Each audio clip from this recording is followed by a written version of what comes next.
everyone, and welcome back to the Cabral Concept. I'm Stephen Cabral, board-certified naturopathic doctor, and today on our Friday review, I've got some really fun topics to go over. So we're going to actually go over a documentary, we're going to go over a book review that I have for you, and then actually an specific type of bug spray I recommend for the whole family that's safe and that's very, very effective. And we'll go over that at the end.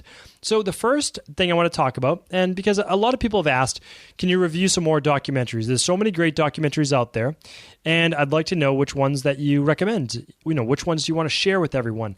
So for me, I love watching documentaries. One, it's because they're so well done now, meaning like they're only somewhere around 80 to 90 minutes long, not as long as your typical movie, and they come with a lot of facts behind them, and they're presented in a really nice way that gets you to think differently and enjoy almost like a movie, because it is. It's something you can watch right on your computer, even your phone, or on TV. Now, I do have to say that keep in mind that every documentary, it has somewhat of an agenda, right? It's trying to get a point across to you, and that's not a bad thing, because in my view, I study everything. I'm not closed off to any particular ideas, which is why I studied all over the world. I studied in India, in Sri Lanka, in China, and in Europe. I studied all over the US. And the reason I did this is because I wanted to see different vantage and viewpoints from every different type of medicine in the world. And that's because everyone in the world says, my medicine's better than your medicine. My medicine's the best in the world. And I wanted to say, okay, let's see if it is. Let's see if it actually cures the people that it says it's going to cure. And what I found was that actually every type of medicine can be the best type of medicine for each particular person at a particular time in their life. Conventional medicine is the best at acute-based care, but does a really terrible job at chronic-based care. And things like acupuncture can be highly effective for nervous system-based disorders and other issues like that, but maybe not the best at curing rheumatoid arthritis. So when we look at it as always what's best for the patient, we can then figure out what angle we need to come at. And so then we just say, let's take the ego out of medicine. And that's why, for whatever reason, some medical doctors don't like naturopathic doctors. And I'll talk about that in the future. When, from my standpoint, I don't understand why, because we're both just trying to help the patient. We both have the education to do so. We just go from a different vantage point. Not one person doesn't have to be right over the other. Anyway, I'll get off my soapbox. I'll save that rant for another time. And let's go over today's documentary, and that's going to be Forks Over Knives. Now, maybe you've seen it before, maybe you haven't, maybe you've heard about it. But what it's saying is that I'm going to give you the top 10 things basically broken down on their website, Forks Over Knives, about what they want to present to you. And so what they're trying to say is that in the US especially, we're always bombarded by advertisements and media to eat more meat and to drink more milk. And literally over $500 million is spent trying to get us to eat more meat and drink more milk, saying that it's good for us. And the second thing is they're saying that Americans eat more meat per person than any other people on earth. And we're paying twice that amount in doctor's bills. Now, keep in mind, whatever we're doing right now in the US is wrong. Like it isn't working. Over 2/3 of all adults are overweight.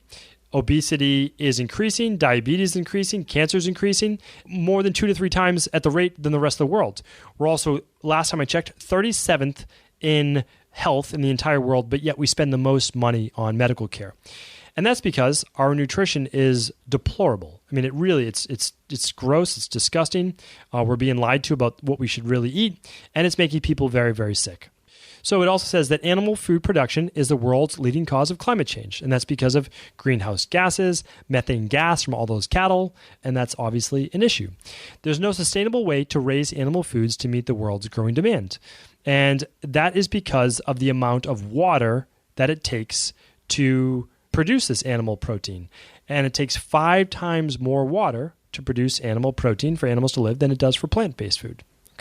A true cost of a Big Mac actually at McDonald's would be $13 if taxpayers were not being subsidizing with their own tax dollars to pay for what the government pays to basically big pharma, big businesses that create this type of subsidies. And if you don't know about that, there's another documentary called King Corn.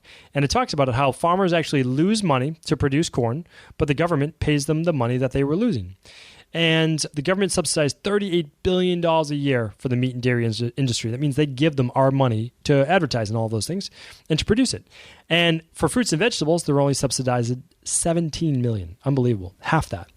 So we talked about the subsidies, we talked about all those things, and they're saying basically fishing is no different. We're only about 2 decades away from really fishing out all of our seas, and farm-raised fish is not the solution because then you're creating the same disease-based environment that you're doing for animals. Not ideal. The other thing is that if we treated our own pets, like cats and dogs and anything like that, like they treat animals on farms, meaning like, could you ever imagine cutting off your cat's or dog's toes, feet, cutting off their mouth, which is like a beak for an animal, so that it wouldn't hurt other animals? You would go to jail for that, but that's what happens. In chicken coops, they declaw them, they take off the beaks so that they don't kill the other birds, and they're in such close confinement. Plus, they live in their own filth, their own waste. They're on top of each other. A lot of cattle, they can't even stand. They have broken legs, and they're lying, again, in their own filth, in their own waste. And we eat that meat. We eat those chickens. It's just not right. I mean, the bottom line is that whether you choose to be vegan, vegetarian, or you decide to eat animal protein, it really also comes down to making sure that you're not supporting this type of environment that the animals live in, and that this is also the diseased meat that people are eating. So again, it has less to do with being a vegan, vegetarian, or someone that eats animal protein, and more to saying that no matter what, if I do choose to eat meat and I do choose fish, I'm going to get it from a local farm or from a place that only uses basically pasture-based chicken practices, more of a free-range grass-fed based cattle. And again, I know that takes a lot of water to feed cattle, all of those things, I understand it, but it's still a better practice than these concentrated farming organizations that literally are killing these animals. They're pumping them full of hormones. They're pumping them full of estrogen, and the cortisol levels are so high. We're consuming that meat, and we're consuming the same disease. We're consuming the soy, the corn, the high inflammatory omega-6s, and that disease is then being passed on to us. Really, really important to look at. I'm not going to go into it more today. I'll save that for a different episode, but do understand that there are consequences to us eating this diseased meat and diseased dairy, the same exact thing, and that, if anything, everyone could do well with eating a little or a lot less meat. All right, what is up next after that intense topic right there? All right, let's see if we can cool it down a little bit. The next thing I'm going to do is review a book that I read many, many years ago called The Mood Cure.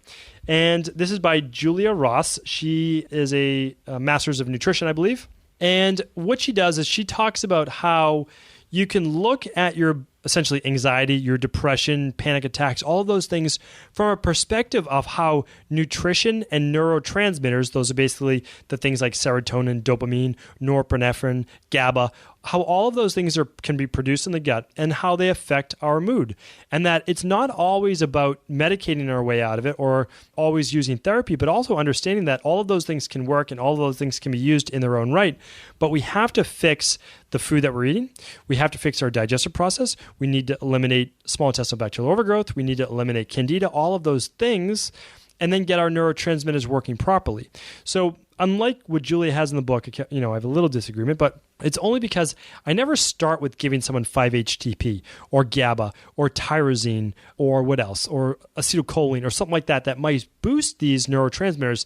And the reason I don't is not that I don't think it's good. It absolutely can work. I use it in my practice. I really do. But I typically don't use it right away unless this is really something that we need to work on in acute phase. I like to allow the body to get healthier, rebalance itself, clean out the gut, use better foods, use things like magnesium or certain minerals that they're imbalanced with, and then allow the body to naturally start to produce more of these neurotransmitters and also decrease the stress response. When that happens, sometimes you don't need to produce as much dopamine or serotonin when there's just less stress or cortisol production in general. So that's how I use it. I believe it's a lot more natural, but I like this book. And the reason I like it is that it just gets you to think differently, that your mood really is a consequence of everything going inside of your body. Now, part of it, yes, there's some genetics in play, but that's only because genetics have to do with our expression of our genes. Like that is influenced by our environment, the foods that we eat, the exercise that we're doing or not doing, and also the levels of inflammation in our body. So like the book, my takeaway for you is that balance your body first. Find out what the causes of stress are. Find out if there's any type of gut-based issues. work on eating a better nutritional-based meal plan, work on detoxifying your body, get some sleep, start exercising, and then if needed, then you can begin to look at things like 5-HTP, tyrosine, GABA, phenylalanine, all sorts of great stuff like that. All right, last one today, we're going to go over bug spray. So bug spray, the reason this comes up, and I felt a little bit bad, my mom, who knows better because I've told her about this before, was worried about all the different things in the media about how all these different things that mosquitoes are going to spread. And yes, we do have to watch out for mosquitoes, but not to the point of hysteria. And she said, I'm going to get this particular type of bug spray. And I said, why? Why? When I've, obviously you get a little bit more frustrated with family, especially when you want the best for them and you've given them recommendations before, but somehow they hear like a news anchor saying that they should be doing this and then they take the news anchor's advice. True story. Anyway, so what is this about? Most bug sprays, like I'm not going to name a particular brand, but they contain something called DEET. And DEET is called diethyl 3-methylbenzamide. And you don't know, you need to know that specifically, but basically, keep in mind, the reason I said that is that it is a chemical that was patented by the US government that was used by the Army as literally a neurotoxin. It doesn't change, like just because you're not swallowing it, like people have died obviously from swallowing it, but they've also died from it being sprayed in their skin. And that's because your skin absorbs whatever's on it. And that's why what you use for makeup is very, very important. What you use for moisturizer is extremely important. Even what you put in your hair, all of that gets absorbed through your skin because your skin is permeable. It literally is a two-way street. Stuff can get in, stuff can get out. And the problem is with DEET is that literally it's been shown to cause all sorts of issues, everything from motor unit muscle control, memory loss, concentration issues, learning-based issues. And this has all been shown to be other things that the military comes back with after using DEET in wars, Persian Gulf syndrome, those specific types of things, besides the thing of skin irritation and nausea, those types of issues. But here's the best part, is that we don't even have to worry about this because DEET isn't necessary to use to keep bugs away. And not only is it not necessary to be used, there have been studies shown that the products I'm going to talk about right now have actually been shown to be more effective. So here are some things that I would like you to look for in your particular natural bug spray. And I'll give you some brands at the end that I have no affiliation with. So citronella, you probably heard of citronella candles. Those work great. Put them around your patio. Put them out when you're outside. Lemongrass oil, peppermint oil, vanillin, eucalyptus. There's other things that you can use in your bug spray that will keep bugs away. And those specific things, again, have been shown over time to be very effective. And I use them myself. So when I went overseas, especially to India, I didn't take any special medications or anything like that, but I knew that it was a really bad idea to get bit by mosquitoes and bugs that could carry different diseases that I might get a disease from. So obviously, my best interest was also to make sure that I didn't get bitten. And so I used bug spray everywhere I went. And that then allowed me to not get bit. And so I know this stuff works from first-hand experience. Now, keep in mind, some people are more susceptible to bug bites than others. And I'm one of those people. Like my dad and I, literally, no one else might get bit except for us. If I'm not wearing bug spray, I could get literally all the bugs get attracted to myself, my dad, and everyone around us will be completely fine. Not fun, but they've tried to tie it to certain things like the pH, low levels of vitamin B1, all sorts of different things. But I mean, I know my levels of B vitamins are fine. Some people's pheromones, heats, all sorts of different things, again, could be an issue with that. So without making this podcast too much longer, what I'm going to do is just give you some of my favorites. The two that I've used before is a product called Herbal Armor by All Terrain. I brought that one overseas. It's a DEET-Free pump spray, and you can spray it. What I do is just pump it, literally put it right on my skin, and then I just spread it around with my hand. And again, that has the nice citronella, that has the lemongrass. Those are some of the most effective ones. And also the Dr. Mercola has a bug spray as well. I'll link both up in the show notes. So if you want to, when you get back to your computer or on your phone, you can just literally hit the show notes and you can link right to it. But his is just called Dr. Mercola's bug spray. His is very nice as well. I do like it. Absolutely. You can try both. Some people, one works better than the other. I happen to use both. And the one that I brought overseas was called Herbal Armor, and it worked absolutely fantastic. It's been rated, it's been reviewed, it's cruelty-free. They don't test it on animals, and I'm sure Dr. McCullough doesn't do that with his either. So use it this summer. I mean, I know that I will. I know I'll be using it with my family. I even sprayed on my dog as well. So it's a very safe one. It's effective. It's going to keep away everything from mosquitoes to ticks to you name it. Bugs do not like those very strong essential oils. Thank you, everyone, for tuning in. I hope this was helpful, and I look forward to talking with you again on another Cabral Concept.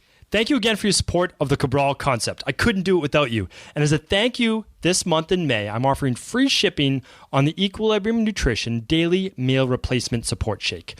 So quite simply, this is the easiest way to get every vitamin, mineral, electrolyte, and a generous dose of antioxidants to keep your body healthy and strong. It contains a vegan protein, which is made of rice and pea, and enough healthy fiber to keep you feeling satisfied.